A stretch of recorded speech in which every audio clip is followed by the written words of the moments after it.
Hi guys, today I will show you something interesting. I will show you how to fix no signal on SkyQ and SkyStream television boxes. Now this is a standard SkyQ box, this one is the main box, but it also works on the mini Q box in case you have a smaller one. Normally if you see no signal, no power to device or something like this on your television, you have to press this button one time and it will become green.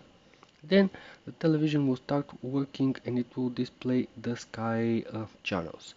Now if this does not work, you have to unplug the television and the Q box from the power for 1 minute, and after you connect them back, you will see the standard messages. A hello will be ready to go in a couple of minutes. Then you see a blue screen saying when it goes blank, press the home button to get started.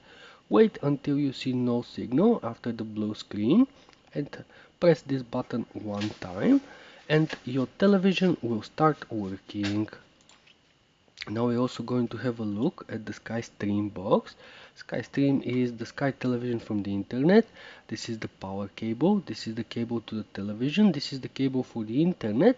In case you want to connect one, this is optional.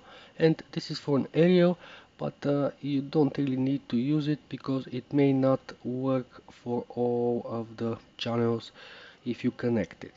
And of course, we have the bottom of the SkyStream box, the power cable, the TV cable and the power button. If you see no signal or no power to device on your television, press this button one time.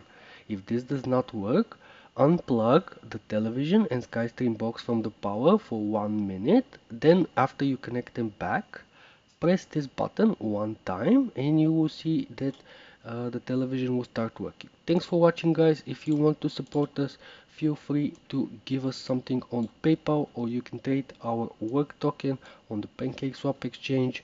See you next time.